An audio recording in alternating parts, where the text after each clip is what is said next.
Welcome to Tripura Info News Update. Chief Minister Prof. Dr. Manik Seh today attended the state-level function to celebrate National Panchayati Raj Day 2025 at Gram Swaraj Bhavan located at Rajya Panchayat Sampada Kendra, AD Nagar.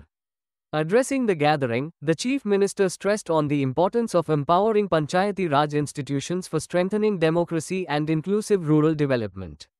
She appreciated the role of elected Panchayat representatives and encouraged them to work with transparency and integrity.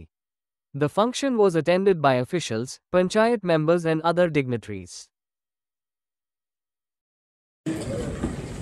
আজকে একটা জিনিস স্পষ্ট হলো যে action is better দেন ওয়ার্ডস। শুধু কথা বললাম আর কাজের বেলায় অষ্টরম্ভা, সেটা কিন্তু এখানে যেভাবে আমরা আজকে দেখলাম সমস্ত পুরা ত্রিপুরার গ্রামীণ চিত্রটা কিন্তু এখানে আজকে আমরা দেখতে পেলাম। এবং মাননীয় প্রধানমন্ত্রীজি বারবার বলছেন, সবসময় উনি যে কথাটা বলেন যে গ্রাম স্তর যদি উন্নয়ন না হয় তাহলে রাজ্য বা দেশ কোনোদিন উন্নতি হবে না। আজকে আমাদের এখানে এতগুলো পুরস্কার এখানে বিভিন্ন গ্রাম পঞ্চায়েতের থেকে শুরু করে ইন্ডিভিজুয়ালি অনেকে পেয়েছেন, সত্যিই এটা প্রশংসার দাবি রাখে। আমি যখন এখানে প্রথমেই এই হলে আমি ঢুকবো, ঠিক ওই মুহূর্তে আমি উপরে এই হলেরই উপরে গেলাম, সেখানে স্টেট পঞ্চায়েত রিসোর্স সেন্টার একটা স্মার্ট অফিস সেটার উদ্বোধন করলাম। এবং আমাকে বলা হয়েছে ইন্টারন্যাশনাল লেভেলে যে একটা অফিস পঞ্চায়েত লেভেলে যেরকম হয়, যেভাবে আমাকে বলা হয়েছে আমি সেটা কিন্তু দেখতে পেলাম। অত্যন্ত ভালো লাগলো সেখানে।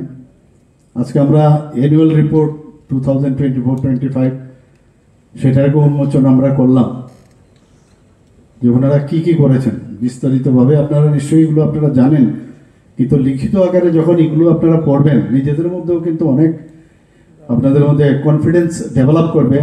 কারণ আমরা অনেক সময় কাজ করি কিন্তু তার হিসাব যখন আমরা রাখি না, যখন আপনারা পড়বেন তখন বুঝতে পারবেন আপনারা কত কাজ করেছেন।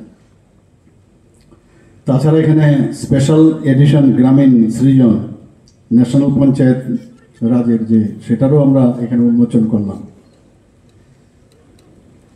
আমরা এই পঞ্চায়েত যে ব্যবস্থা ত্রিপুরাতে বিশেষ করে তাকে শক্তিশালী করার জন্য এই হলের মধ্যে আমার মনে আছে গত অগাস্ট মাসে 2024-এ এখানে প্রায় 361 আমরা পঞ্চায়েত এক্সিকিউটিভ অফিসারের নিযুক্তি আমরা এখানে অফার বিলি করেছিলাম।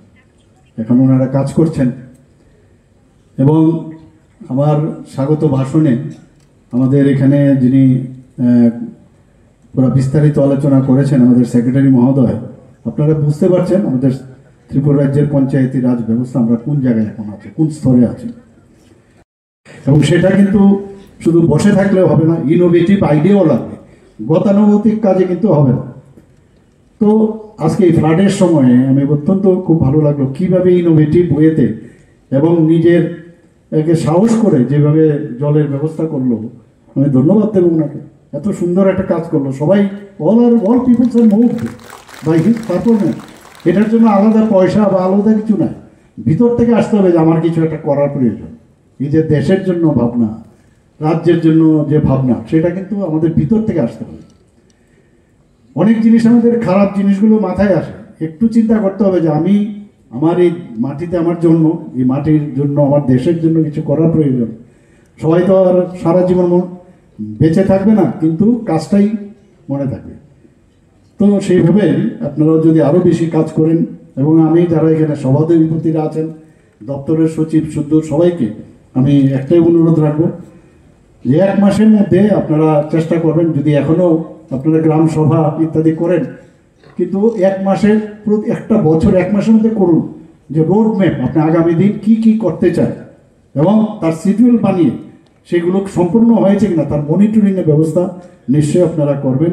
এবং তাতে করে শুধু আপনারা করলেন তা নয়, এখানে যারা গ্রামোন্নয়ন দপ্তর এবং TRLM-কেও সাথে নিতে হবে, সবাইকে নিয়ে কেউ সমন্বয় কোঅপারেশনের মাধ্যমে সেটা করতে হবে। আদারওয়াইজ কিন্তু ওই একবার আপনার TRLM কিছু করলো, পঞ্চায়েত কিছু করলো, সবাইকে নিয়ে যে গতিশক্তি মাননীয় প্রধানমন্ত্রীজি যে একসাথে কাজ যদি সবাইকে মিলে আমরা কাজ করি তাহলে ভালো হবে। আমরা দেখি যে মাননীয় প্রধানমন্ত্রী গতিশক্তির যে আমার মেইন যে উদ্দেশ্য ছিল যে রাস্তার মধ্যেও যখন দেখা যায় রোজই মাটি খুঁড়ছে, আগেই বোঝা উচিত যে সেখানে পাইপ লাইন কোন দিকে যাবে, এখানে কোনো ইলেকট্রিসিটির কারেন্ট যাবে কি না। তো প্রায়ই দেখা যায় এক একটা ডিপার্টমেন্টের আলাদা আলাদা যখন যেটা প্রয়োজন তখনই করতে থাকে, এতে করে রাস্তা কাটা পড়ে। তো এগুলোই একটা মানে একসাথে করে সমস্ত ডিপার্টমেন্টগুলোকে নিয়ে কাজ করবে এবং সেখানে সাইন্টিফিক্যালি এবং বাস্তবসম্মত যে এটা পসিবল কিনা। আপনারা শুনে অবাক হবেন, কিছুদিন আগে একটা জায়গায় রিসেন্টলি এখানে ড্রেন হচ্ছে দেখবেন। তো ড্রেন হচ্ছে, তো একটা রাস্তা এখানে আগে কোনো সময় একটা রাস্তা থেকে একটা পাশে আরেকটা রাস্তা গেছে, তো সেই রাস্তা এখন একটা মানে ওখানে একটা উঁচু করে একটা ড্রেন, যেহেতু অন্য সাইডে ড্রেন হয়েছে, ড্রেনটা দিয়ে যায়।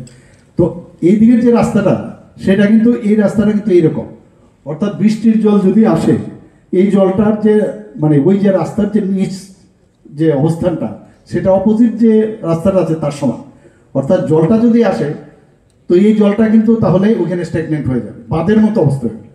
আমি বললাম এটা আপনারা কি করলেন, কারণ এটা কনকেভ, কনকেভ হলে আপনি ড্রেন করছেন, ড্রেনের তো জল যদি স্থিরতা থাকে তবে তো জলটা ড্রেনে যাবে, কিন্তু গ্রেভিটেশনের কারণে ওইটা কনকেভ এরিয়াতে যাবে, আর কনকেভ এরিয়াতে আপনি ওইটা বাঁধ বানিয়ে দিয়েছেন।